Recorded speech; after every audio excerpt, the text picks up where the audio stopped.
Hey, folks, welcome to the show. Thanks so much for being with us. As always, my name is Paul Harrell. This is the Millstone Report. We can't do the program without you watching. Happy Liberation Day. Trump declaring today, April 2nd, Liberation Day. We're going to try to dive in today and, among other things, try to figure out exactly what all that means. I think it has a lot to do, everything to do with tariffs. We're going to watch the White House has a branding on it. Obviously, they're putting out that, this is a huge day of victory. I've been telling you, though, that this is, just from what I can see, the goal here is really a complete financial revolution in just the way that the United States pays its bills. That seems to be what the main goal here is, and it's really incredible. So a couple of things. First off, from what I can tell, if you go back and you look at other reports from several weeks ago, you had this out there. It was Howard Lutnick, who's been talking about the External Revenue Service instead of the Internal Revenue Service.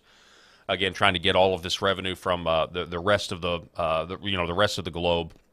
But you had this idea out there: no taxes for anybody out there making less than $150,000. But there was a prerequisite for that, and that prerequisite was that you're going to have to balance the budget in order to get that. That's the goal. Trump's okay with that goal, but he wants to balance the budget. Okay, so right now, though, we're $36 trillion in debt. Now, you guys know me. If you haven't, my take on the debt is a little bit less, by the book.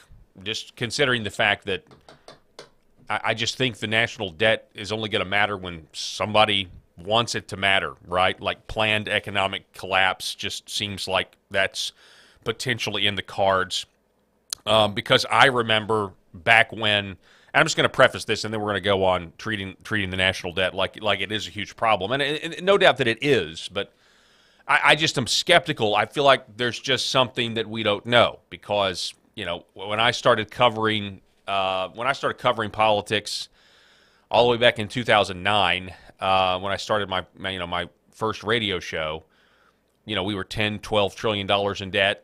That in 2010, the rise of the Tea Party, they were all talking about the debt. You had Obama in the White House, who was, spending. These were the talking points, right? We want the Tea Party to come in. We wanted to get it under control. And, of course, that didn't happen. I mean, 2009, we're $12 trillion in debt. And everybody, was saying that the sky was going to fall. And now we're $36 trillion in debt. And while the country has definitely suffered, the middle class has definitely suffered in slow, incremental ways, manufacturing is left and everything else, for the most part, at least for the people in power, nothing bad has happened to them. Nothing has happened to their power. And then you kind of, understand how much $36 trillion is by understanding how much $1 trillion is. Again, $1 trillion, the way I conceptualize it is just to say $27 million a day for 100 years. That's how much $1 trillion is. $27 million being spent a day for 100 years, and you still have a little money left over at the end of the 100 years. So that's a gargantuan amount of money. If you can envision different piles of money, each $1 trillion, and each representing $27 million a day for 100 years, and we owe, back in 2010, we owed, 10, 12 trillion, 12 trillion, I think it was. Now we owe 36. What's the difference between those two numbers? If you really understand how much $1 trillion is, I mean, the whole thing is just a joke, right? Turning on this printing press, asking us to pay taxes coming up here on April the 15th. I mean, the whole thing is a giant scam. That's what I've come to understand. That being said, we are $36 trillion in debt.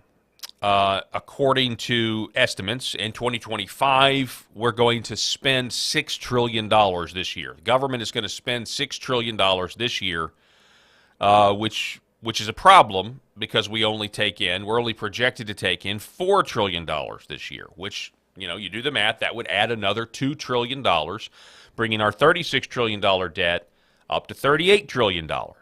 Okay, that's adding $2 trillion to the debt. So what I can see, though, from what I can tell, you've got Elon Musk and you've got Doge, and you've got all of these cuts coming. You've got the employees being cut. You've got all this waste. You've got Musk saying that they find casually they're wasting $1 billion, right?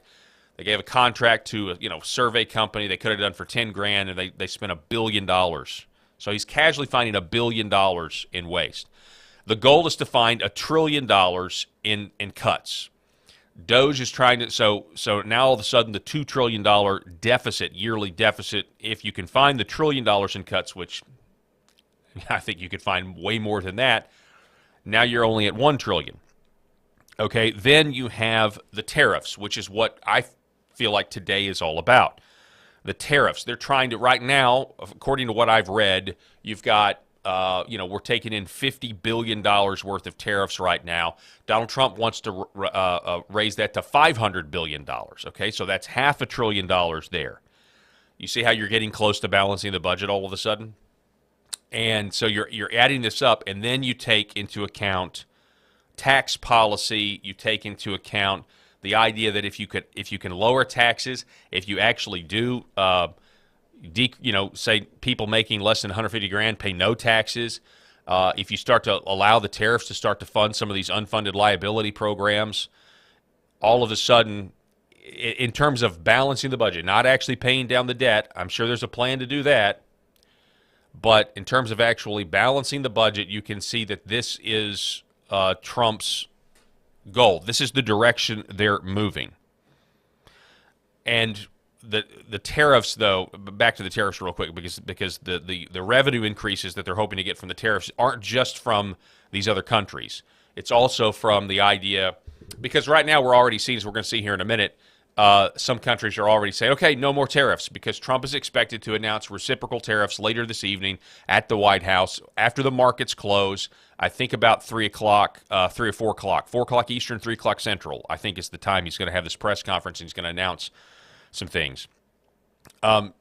With the tariffs, with a tariff policy going into effect, you have now, the theory goes, you have now made it, you've created an incentive for manufacturing and businesses to come back to the United States, which those businesses pay taxes. The employees that they are going to employ pay taxes. And so the idea is that you get another $500 billion in revenue, or maybe more. And now all of a sudden, if you get more than that, based on the math, again, spending $4 trillion, we're going to have to borrow, spending $6 trillion, but we're only taking $4 trillion. You have $1 trillion in savings, you have $500 billion in tariffs, and then you have new jobs and tax cuts and everything else. You could see, potentially, how, economically speaking, you could be running a surplus, a year-to-year surplus, in the next 12 months, maybe the next 2 years. That is why I believe Trump is declaring today Liberation Day, a complete overhaul of our financial system, in a way. But let's just go before we go any further. What are the mainstream media? What are they going to say about this? Oh yeah, I want to remind you that this portion of the broadcast brought to you by Red Vive Health. Go to redvivehealth.org/Paul. That's redvive health.org/Paul. Check out their great red light panels. We will tell you more about the healing power of light here in just a moment. CNBC. This is what they're saying. Trump tariff live updates. President makes final decision on reciprocal duties. This is their summary. What you need to know, they say Trump has hyped the start of his reciprocal tariffs as America's Liberation Day. White House is calling the new tariff rollout Make America Wealthy Again. Major stock indexes, according to CNBC, are rattled by these fears. By the way, they're also saying that the Daily Mail is reporting, I think on a Politico piece, saying that Musk is going to step down soon from the Doge, and people are making it out like there's some sort of tension between Musk and Trump. Maybe that could be the case based on the Wisconsin Supreme Court election last night not going Trump's way. I don't know, but I think these are just clickbait headlines because it was reported a month ago that Musk always planned to step down at the end of May or sometime in May. So, it's something to do with being a temporary government employee. You only have so many days in order to do that. So I don't know. I don't really buy that as some sort of major loss. Although the Supreme Court not going the Republicans' way in Wisconsin really is terrible. Interesting, though, we'll talk about this here in a minute. It is interesting that the voter ID law passed. Everybody's trying to analyze what actually went on, and we do have to remind you that Wisconsin does rely heavily on electronic voting machines. People are going to be asking those questions as well. Here's the White House, though. This is how they are billing today. Again, Liberation Day. This is what it sounds like. President Trump pushing ahead with his America First agenda. Breaking news, Apple announced it's going to work with Foxconn to build a server factory in Texas by 2026. The company says it is now planning to invest $500 billion in the U.S. economy. The CEO of SoftBank pledging to invest $100 billion in the U.S. over the next 4 years. This is President Trump delivering on the promise he made to the American people on the campaign trail. The idea is come to America, build greatness in America, build for American customers. Project Stargate. It's a joint venture between SoftBank, Oracle, and OpenAI, and they're going to create a data center that will eventually be expanded to other states. Shows people are listening to Mr. Trump's pitch to bring new industry to America. This is the latest pledge from a foreign business leader promising to spend big in the U.S. as a result of Trump's election victory. Founder of the property development company DeMac Properties is pledging the money. President Trump announcing $100 billion investment from Taiwan Semiconductor, bringing the company's total American investments to $165 billion. The most powerful AI chips in the world will be made right here in America. Things happen so quickly in the Trump world, right? It's 100 days. Right. It feels like it's 100 months. This is leadership. This is taking control of the problem for military, for everything, for industrial, for our economy. Even if it causes short-term pain, the reality is it is the right decision. NVIDIA says it will invest hundreds of billions of dollars over the next 4 years, part of the manufacturing renaissance under President Donald J. Trump. Furniture maker Prepack are shifting their operations from Canada to North Carolina. Johnson & Johnson says it will invest more than $55 billion in the U.S. over the next 4 years. Hyundai announced a $20 billion I'm just going to throw in there. The stuff about, the AI stuff is spooky, but the stuff about Johnson & Johnson, come on. That's big pharma, and I think we could use a lot less big pharma investment in this country. But anyway, I digress. Your leadership, Mr. President, Hyundai Motor Group is proud to be a stronger partner in America's industrial future. This is the automobile industry, and now those plants largely have stopped and they're moving them to our country. Honda is building one of the biggest plants. The trade story is certainly picking up speed here and pushing more countries to make these bigger investments. It's another example of the Trump effect. GE Aerospace announcing a nearly $1 billion investment into American manufacturing. Eli Lilly announcing plans to expand its manufacturing here in the United States. $27 billion additional spend, bringing our total to more than $50 billion. The money's rolling in, and this is in the past 60 some odd days, Charles. These are deep-pocketed folks who want to have a relationship, and It's just smart moves. We are CMA CGM, one of the leaders in shipping and logistics around the world. Today, we are investing $20 billion. Foreign leaders from around the world, investors from Silicon Valley to Wall Street to Main Street have confidence again in our economy and our markets and in President Trump. The Trump effect this morning, a string of massive wins for American manufacturing. The numbers speak for themselves. Wisconsin-based Clarios is putting up $6 billion to expand its American operation. And what's driving these decisions? Well, President Trump's aggressive Made in America policies and his commitment to bringing industry back to American soil. This is exactly what Trump promised. America First is back. All right, so that is the White House official account on X. That's the branding that they're going with today. And again, we will see what the Trump press conference reveals later today about the economic future of the country. You see, Happy Liberation Day, America. You've got the American flag emoji and then a big bag of money emoji. You can see that right there. So this is clearly about what they're saying, making America wealthy again or bringing all of this money back. And the only, I just be honest, totally selfish as as just a taxpayer. Like, I want to know specifically, like, where, what is this going to mean, for the average American?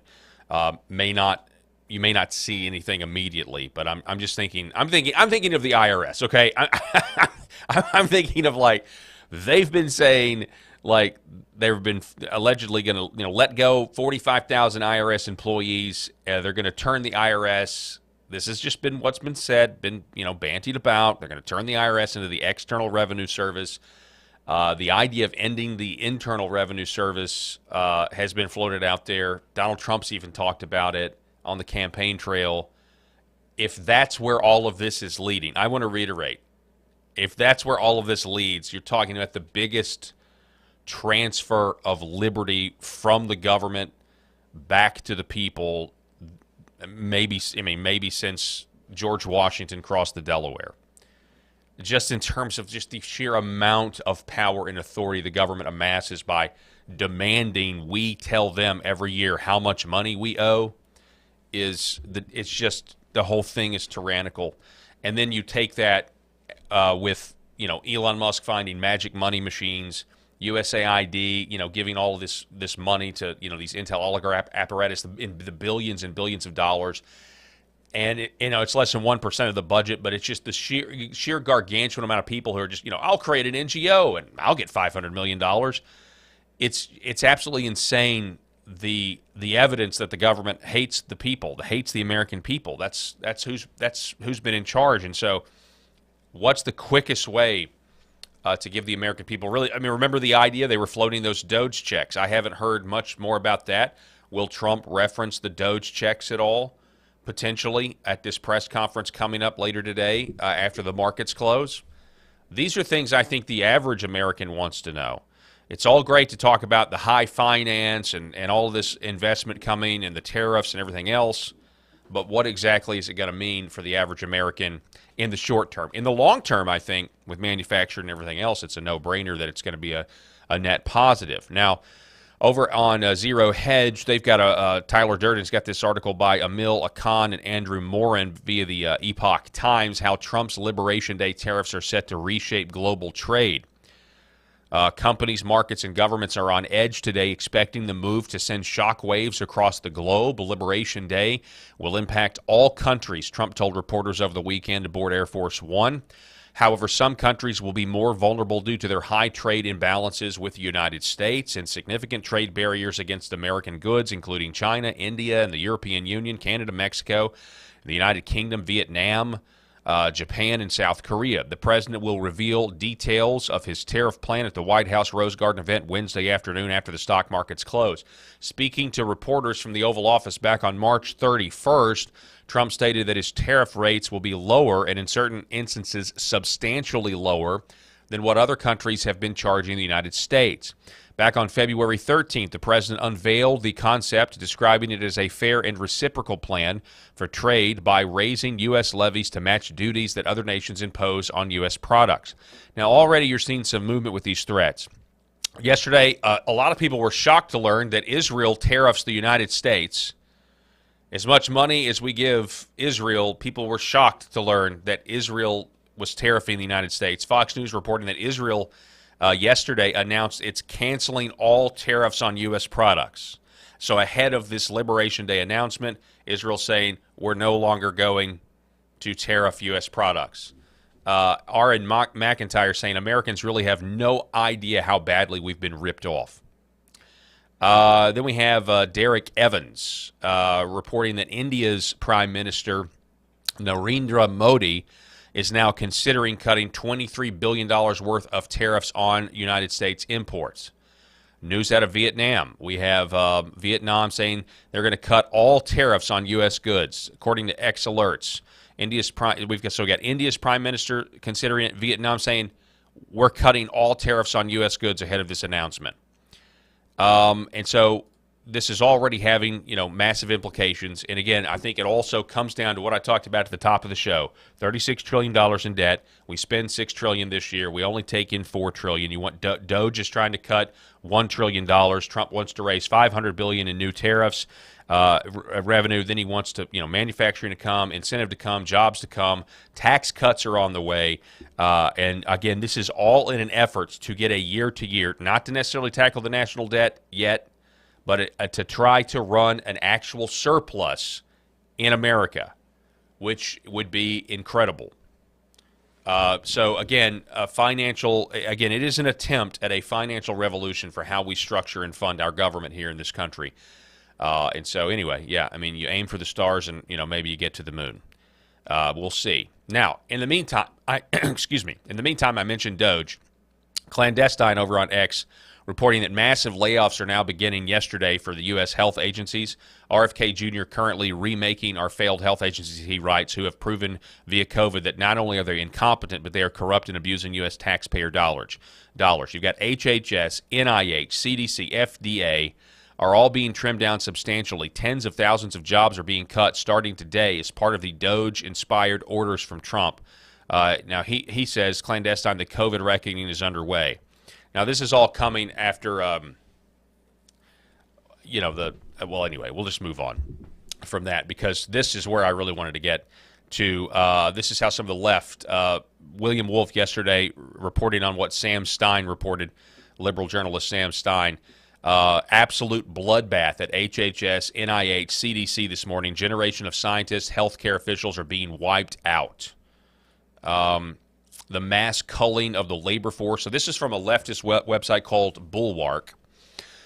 The mass culling of the labor force of the Department of Health and Human Services began on Tuesday morning, and early indications are that it's a bloodbath. Multiple officials who work in the department told the Bulwark that entire offices were being eliminated. Much of the focus appeared to be on the administrative side of things, but not all of it. We were sent an email, for instance, that Vince Bonham, the acting deputy director of the National Human Genome Research Institute, told colleagues this morning that he has been unexpectedly placed on administrative leave. He had a 20-year career as a researcher and leader at NIH. Within a few months, it was gone. Another interesting thing, you guys remember the Institute of Peace? They were in the news. The Institute of Peace last week was in the news because they barricaded themselves in their offices and refused to allow Elon Musk. So yesterday, when I reported on an agency being found, guilty, or there's evidence of financial crimes that they wiped out and they deleted, it was apparently the Institute of Peace that did this. Musk saying that they recovered the financial data exposing the crimes, and according to what I read, they were paying the Taliban money. The National Institute for Peace was giving money to the Taliban, is what I read last night.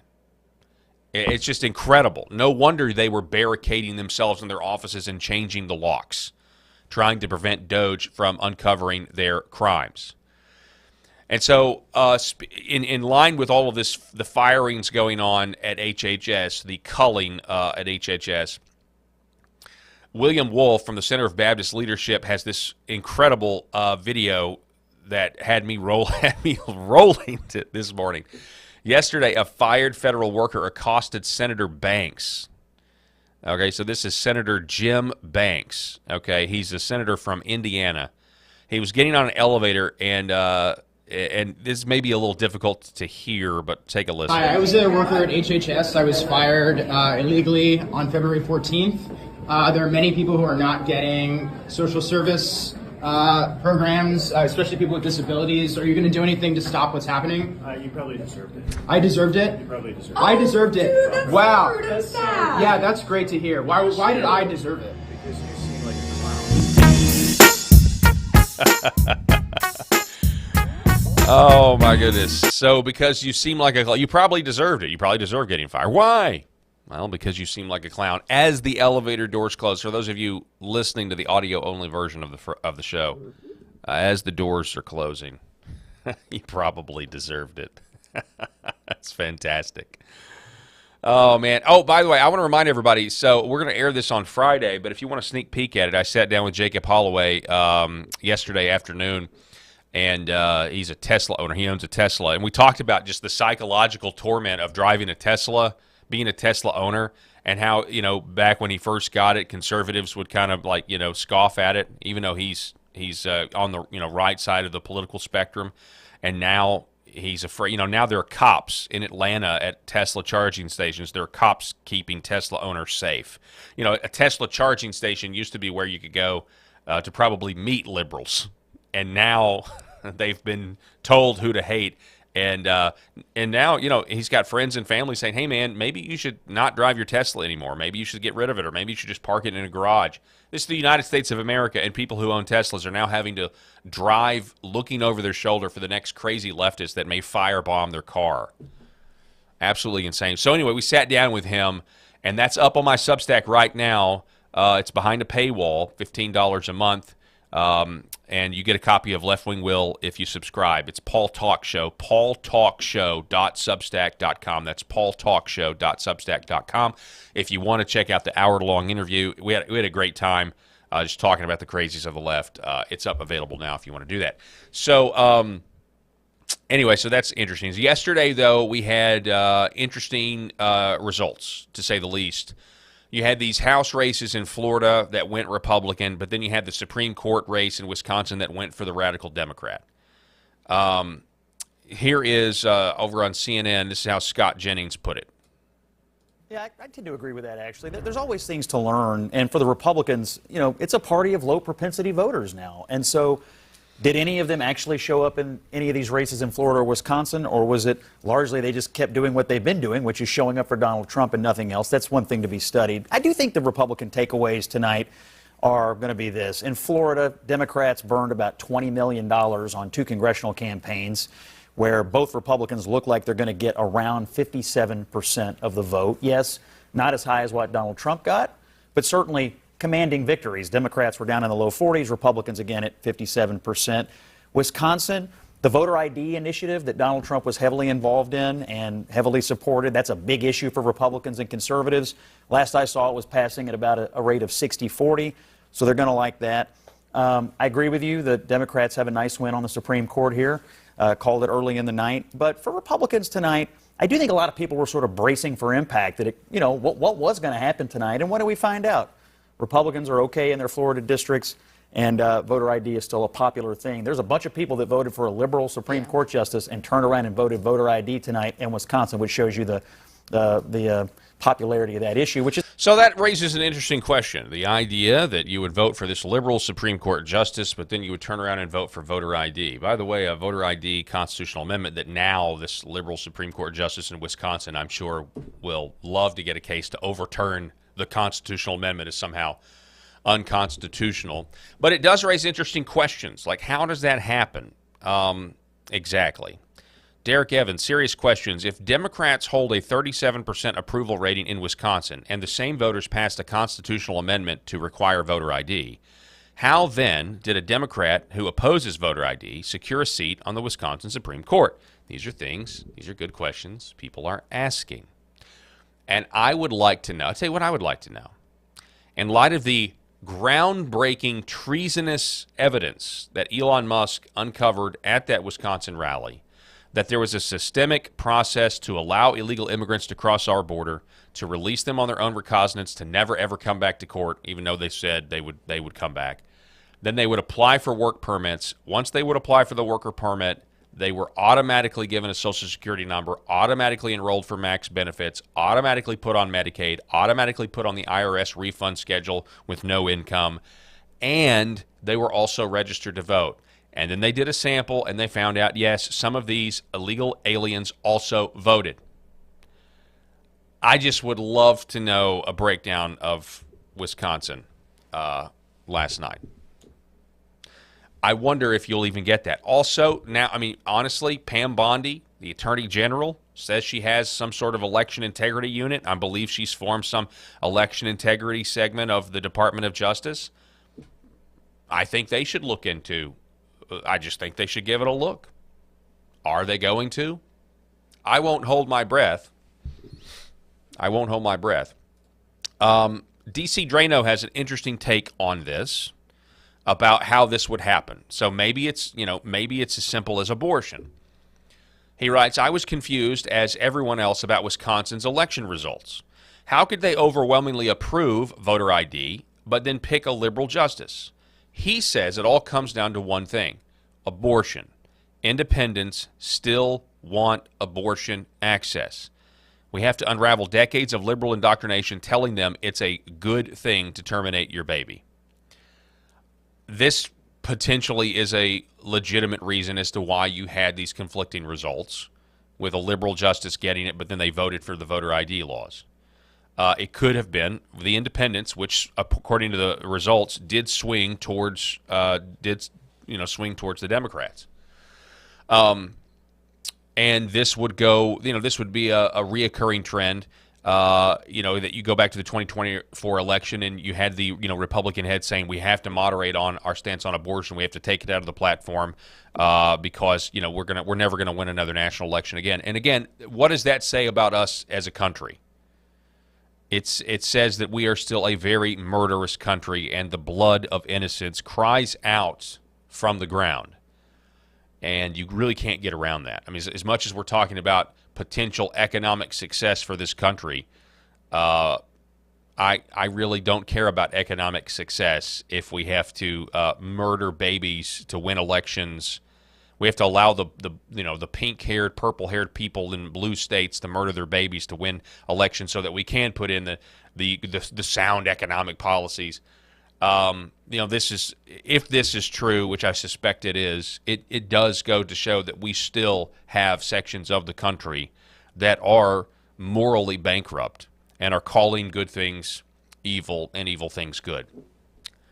Just a fact. Elon Musk saying, though, that the most important thing, even though he stumped for the conservative in the judicial race there in Wisconsin, he says the most important thing was that Wisconsin Question 1, which added the voter ID requirement to the state's constitution, did pass. So we'll see. And we'll see if that liberal justice doesn't strike it down. Before we go any further, let me tell you about Red Vive Health. redvivehealth.org/Paul. That's redvivehealth.org/Paul. Unlock your body's true potential. Increase energy, reduce inflammation, regulate your hormones. Did you know that? Red light can regulate your hormones. It can boost your immunity. Early research has shown the possibility of combating depression and anxiety when using red and near-infrared light therapy in combination with other treatments. So when I say that this technology is a catch-all, I really do mean it, because we talk about the skin collagen, boosting the anti-aging, properties. We talk about how this can, penetrate. This light penetrates, stimulates the mitochondria in your organs, your cells, your bones. But have you ever thought about depression? Have you ever thought about anxiety? Have you ever thought about your circadian rhythm and how this will get you back on track? I want you to consider. I want you to do your own research, but I want you to make sure that when you are convinced that red light therapy is for you, that you buy the red light panels on sale at redvivehealth.org/Paul. That's redvive, V-I-V-E, health.org/Paul, lighting your path to wellness. The research is conclusive. These are clinical strength panels that you can have in your own home, and they have 0% financing available. Go right now to redvivehealth.org/Paul, do your own research, and experience the healing power of light today. Always great. I love talking about Red Vive and their great products there. All right, so then we have next on our list Megan Basham, the author of Shepherds for Sale. By the way, keep Megan Basham in your prayers as she is continuing to battle cancer. And just be praying for her because she is such an asset to have out there speaking truth to power, specifically to the woke big Eva forces out there that are essentially assaulting the purity of the church. And I'm sure many people would say Megan Basham is disturbing the peace of some of those churches, but sometimes you have to sacrifice peace in order to get purity. And that's what she is doing from a journalistic standpoint, exposing just giant red flags about Marxism. Essentially, there's a safe space that's been carved out for Marxism in some churches. She says, well, at least this passed, GOP will probably win the next Wisconsin judicial election after the voter ID passed. We can only hope, right? And then here, this is Susan Crawford. This is who won. You can just imagine. We're going to kind of transition into the gynocracy. We're going to talk about the gynocracy the rest of the show. By the way, this portion of the program brought to you by Curable Premium Health. Go to curable.com. Use promo code Paul20 for their great CBD products. We'll tell you more about Curable here in a minute. Let's talk about the gynocracy, shall we? These stories really, the fact that you've got Susan Crawford essentially winning and you've got DC Drano saying that it has to do potentially with abortion, and the fact the gynocracy still rules. Feminism is still a huge problem in this country, and it's not just on the left. It's a bipartisan problem. Our friend Jeff Younger says feminism is actually a much bigger problem in the Republican Party, specifically at like local and state levels, than it is over in the left. It's so kind of a rare melding of these two issues. The gynocracy not only affects the left, but it affects the right. Here's a headline, New York Post, Representative Anna Paulina Luna defeats GOP effort to block proxy voting for new moms and dads in blow to Speaker Johnson. 9 House Republicans yesterday joined all 213 Democrats Tuesday to keep alive a bill that would allow lawmakers who are new parents to cast proxy votes for 3 months after the child's birth. The GOP revolt, spearheaded by Representative Anna Paulina Luna of Florida, was a blow to House Speaker Mike Johnson, who swiftly moved to cancel scheduled votes for the remainder of the week, which is a move that's really upset a lot of people because people want to actually catalyze Trump's agenda. They want to put it in statutory form. Last month, Luna secured the required 218 signatures to a parliamentary tool known as discharge petition, forcing a vote on her bill to allow proxy voting for new moms, pregnant women who are unable to travel safely or have serious medical condition, and lawmakers whose spouses are pregnant or giving birth. A bid to quash the petition, the New York Post writes, and prohibit further proxy voting proposals tucked into an otherwise routine rules package failed 222 to 206 Tuesday, giving the House 2 legislative days to consider Luna's measure with a final vote expected next week. Quote, never bet against a Luna, end quote. That's the former lawmaker. That's what she said. She gave birth to her first child back in August of last year, or 2 years ago, August 2023.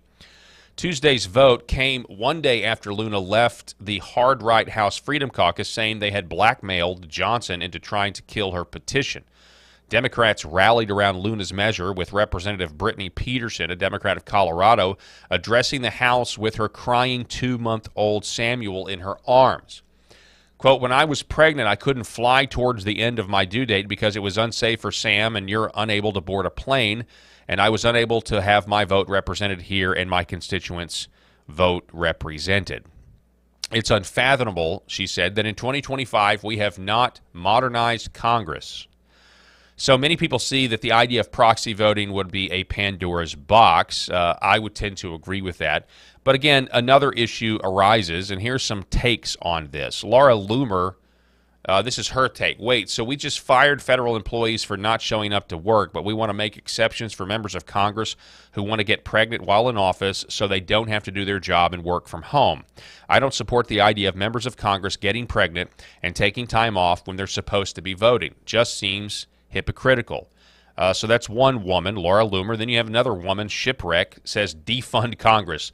They're going home. See that? When's the last time you left work without getting fired? Effing worthless. So this is Mike Johnson. Proxy voting because they believe after the vote.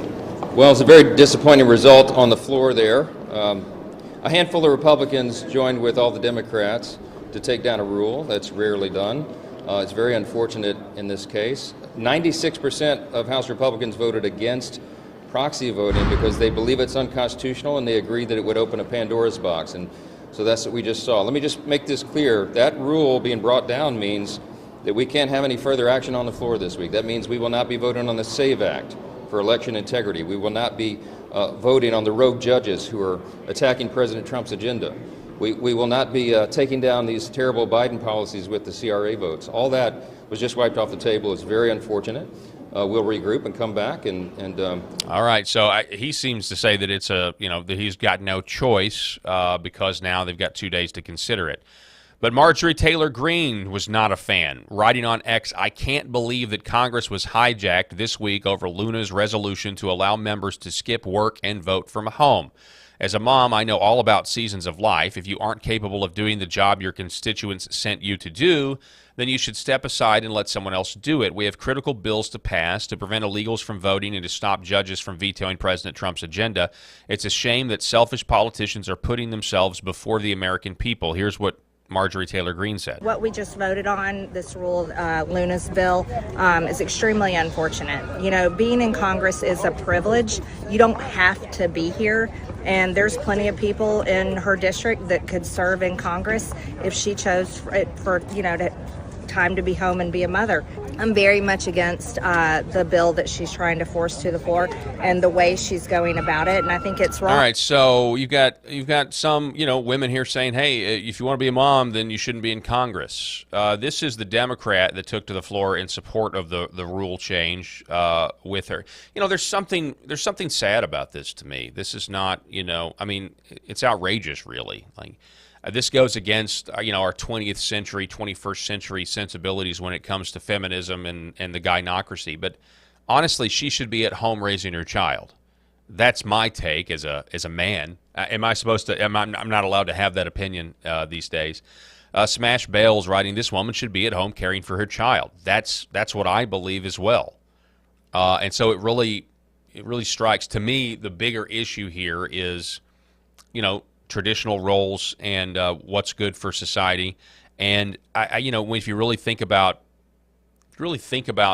the business, if you really think about the business of creating legislation and getting together and meeting together and everything that entails, stuff like this is not meant for the legislative process. Having to deal with a child who needs its mother but doesn't need to be at the Capitol in Washington, D.C. And I understand they even have a daycare and everything else, but this is just not, I know people have the freedom to do it, but it's certainly not ideal. Shipwreck, again, saying, "Using your baby as a prop to further push your agenda makes you no better than the side you claim to hate." And, we have got another take here. Dale Partridge. Who is Dale Partridge? He's a pastor of Kingsway, Arizona, father of 4. He is the author of The Manliness of Christ and host of the Real Christianity podcast. Says, "If a woman cannot rule her household or church, why do you believe she can rule a city or state of households and churches? When a woman says yes to the war on politics, she says no to the nurture of her home. Leave the political battles to married Christian men." That is certainly a based take. But speaking of this idea, so we're going to tie even more stories in because there's a viral video clip going around kind of about this issue. You'll see where we're going with this. But when he says if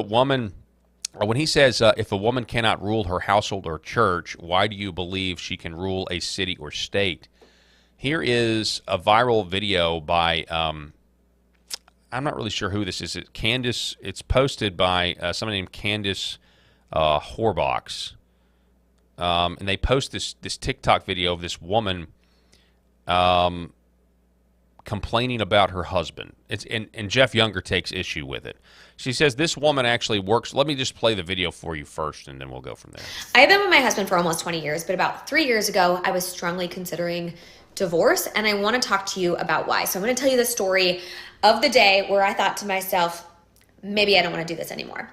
My husband and I had 4 kids. We both worked full time. We had been together for 16 years at this point. We've been together since high school.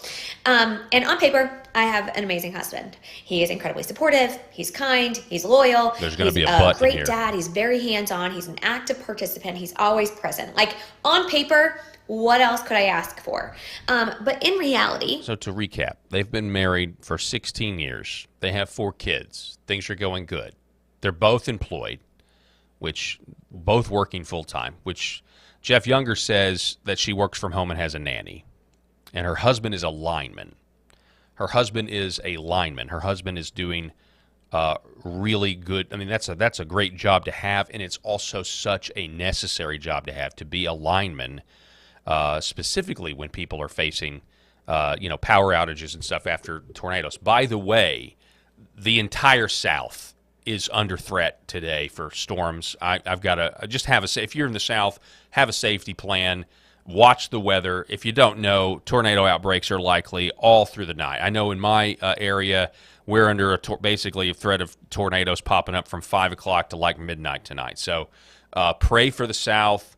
Pray for states that are under threat. Pray that the Lord would spare us, would protect us from this terrible. We don't want any loss of life. We also don't want any loss of property. Just pray for deliverance for my people, please, and wherever you are.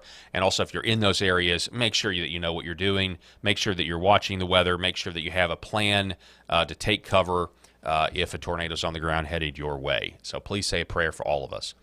Anyway, a lineman. Okay, so everything's going good. They've been married for a long time, and yet, I mean, and keep in mind, Jeff Younger says women are divorcing perfectly decent men for no good reason. Marriage is just too risky under our terrible laws and gynocentric culture. This is I'm not one of these people that says you shouldn't get married, but I do understand the arguments that are out there right now with the way women are and the way the divorce laws are, and no-fault divorce being a terrible thing. That started in California. So everything's going great, and her husband's great on paper. Everything's great, but. My experience is very similar to the experience of other women.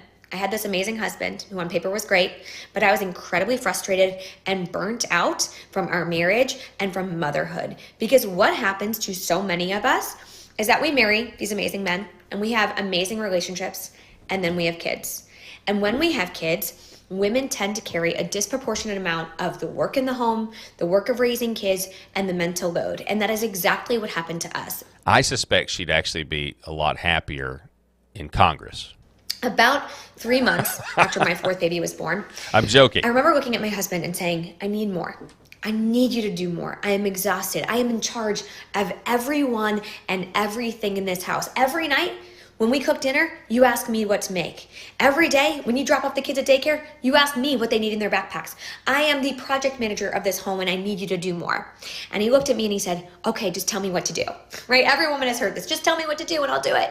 And I said, okay, something that would make my life easier is if in the mornings when I came downstairs with the 4 kids, because I do mornings by myself, the dishwasher was emptied, the dishes were put away, and the trash was taken out. That would make my life so much easier, because when I've got the 4 kids running around and the baby crying, I can't be looking for their favorite water bottle in the dishwasher. I just need to know it's clean. And he said, yeah, of course. What? Yeah, I'll do that. That's no problem. And so, of course, he does it. But then I have to remind him, and then he forgets, and then I have to remind him again. And there was this one morning where I woke up, and I went to put something in the trash, and it was overflowing. And I went to get my son's water bottle, and it was in the dishwasher with all the other clean dishes. And I felt so disrespected and unseen and unvalued at that point in time. And I remember texting my husband being like, what happened? Like, why didn't you do this? And he said, sorry, I was running late for work. And I remember thinking, oh my God, he doesn't see me. Because what he's done has... No, he was running late for work. He needed to be at work so that he could continue providing for your family, your household. And then, of course, she has her own job. According to Younger, she works from home. This is a symptom. And also to broadcast it. This is a way to help. They're going to pull it off play it off like, I'm helping other women navigate these issues. They didn't get divorced, which is a good thing. kudos to the husband for not being harsh with his wife.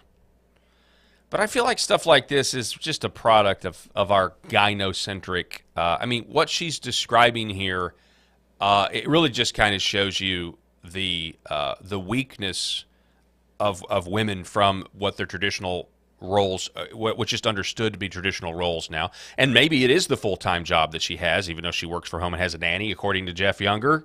But maybe that's the give and take here. Maybe that's why things are not functioning quite right. Maybe the idea of giving up your job is something that you're not willing to do.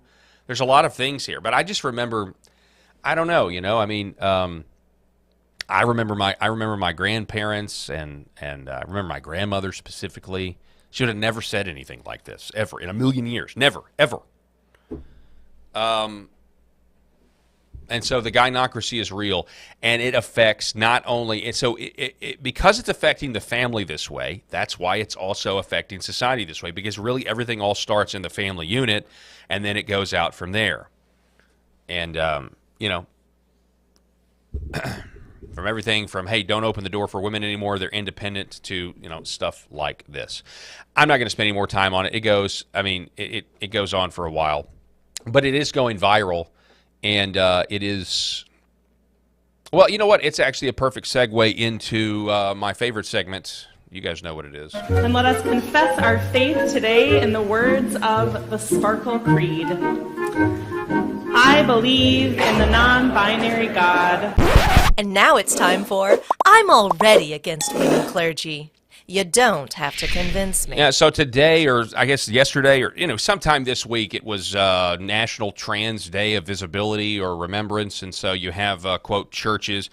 And so for this edition, courtesy of, once again, of Protestia, we have an opening prayer from a he. This is a woman, okay, or obviously this is a woman, or it wouldn't qualify for I'm already against women clergy, you don't have to convince me. This is a woman dressed up like a man in a suit and tie, or a tie. Her name, I'm supposed to say his name, but her name is Bam Noriega, okay?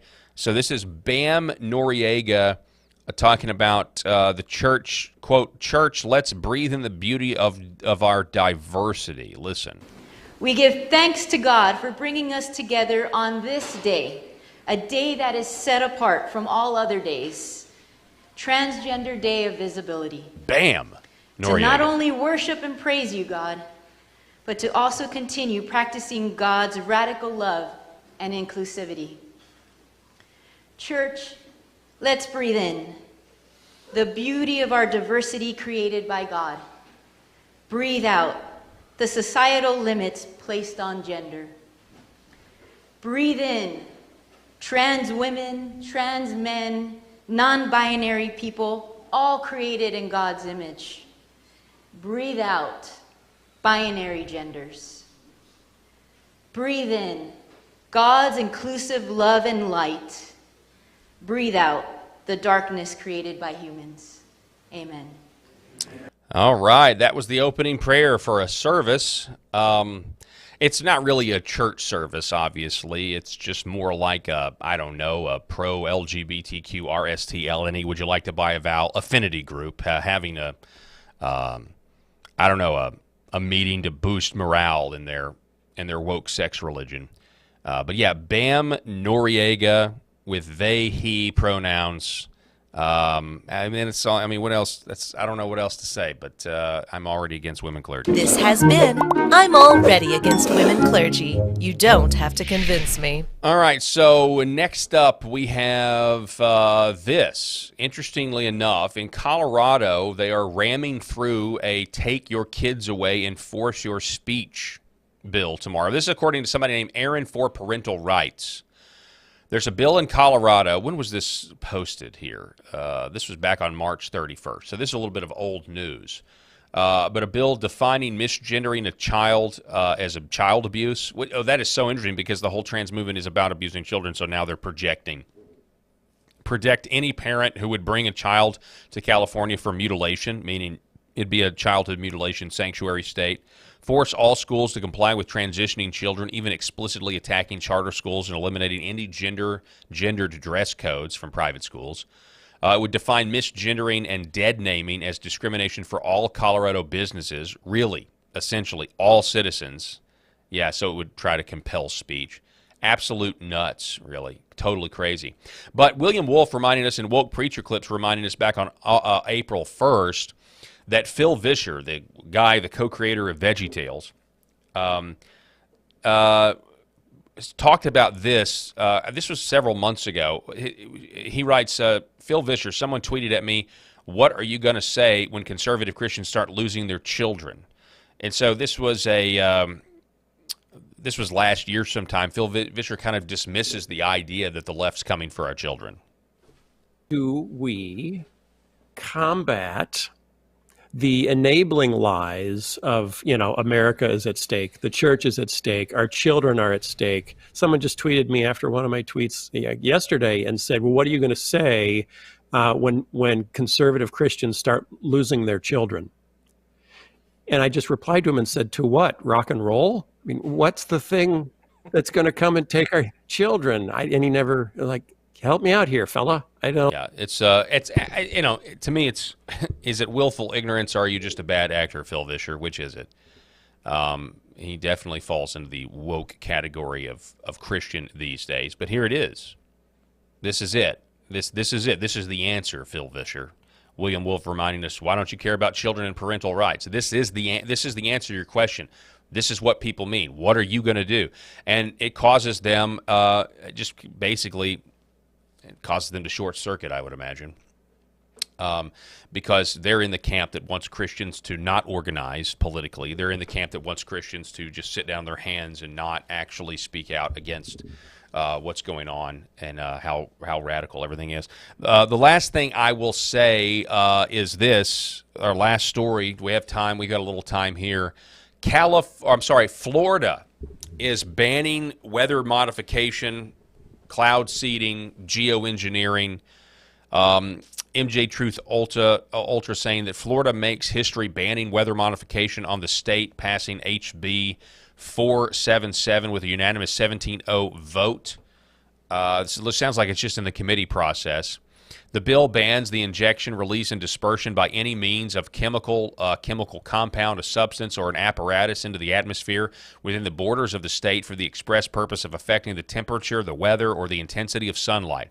This means any deliberate attempt to influence weather patterns such as temperature changes, precipitation, or sunlight intensity is outlawed. It ends cloud seeding. Cloud seeding, a weather modification technique that involves dispersing substances like silver iodide into clouds to encourage rainfall or snow. It's effectively prohibited under the legislation in Florida. The bill eliminates multiple provisions of Florida's prior weather modification laws, which previously allowed for regulated activities like cloud seeding. And the penalties and violations are that DeSantis will send up the Florida Air Guard and shoot the planes down. I'm just joking. No.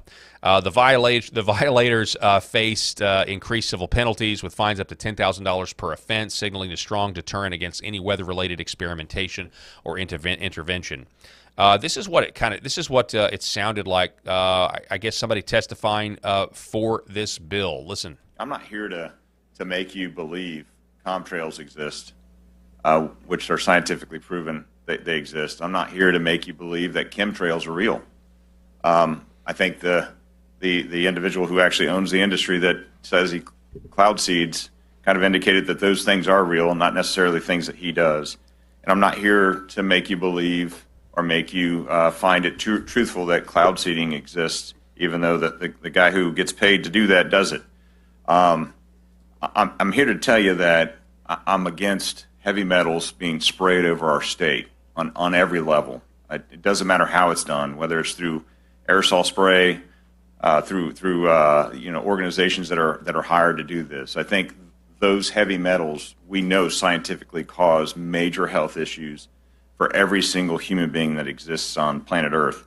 It causes you to inhale it if it's done. It causes you to absorb it in your skin if it's done, and it causes you to ingest it when you eat your food or eat your crops that are being delivered to the stores that we buy all that stuff from. So my argument today would be that we look at it from that perspective, not from the idea that I'm wearing a tin hat and I'm up here to debate something that isn't real or is real. It's the fact that they can do that, whoever they is. I listed out several companies that are actually listed in there that do some of those aerosol sprays. The bill passed 17-0. Joining Tennessee, they banned geoengineering in their state last year. I think you're going to see more of this as people believe their own eyes and what's actually going on in the skies. Folks, as we wind things down here, I want to remind you, get your CBD from the great folks at Curable Premium Health. Go to curable.com. That's Kuribl.com. Use promo code PAUL20. Save 20%. This is the best CBD on the market. It's the CBD that I use. Their tinctures, their muscle cream, their sleep gummies. They've got bath soaks. You need to check all of this out. Go to curable.com. Stop the inflammation in your body from controlling your life. And understand that they have complete control of the process. They don't use pesticides. And matter of fact, they have third-party testing that verifies that this stuff is the best CBD that you can get. Go to curable.com. That's Kuribl.com. And use promo code PAUL20 and save 20%.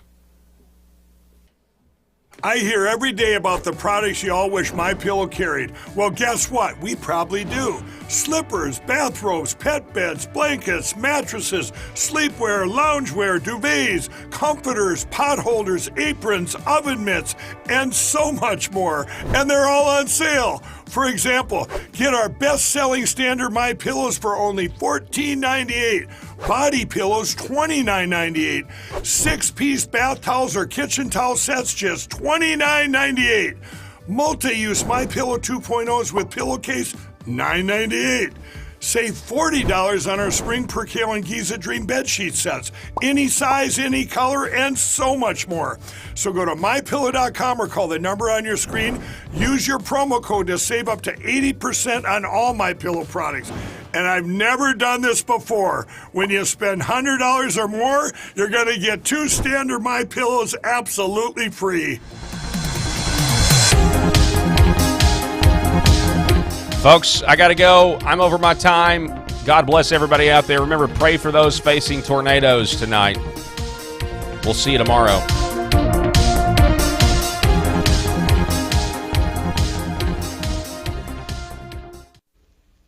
The very foundation of the Christian faith is based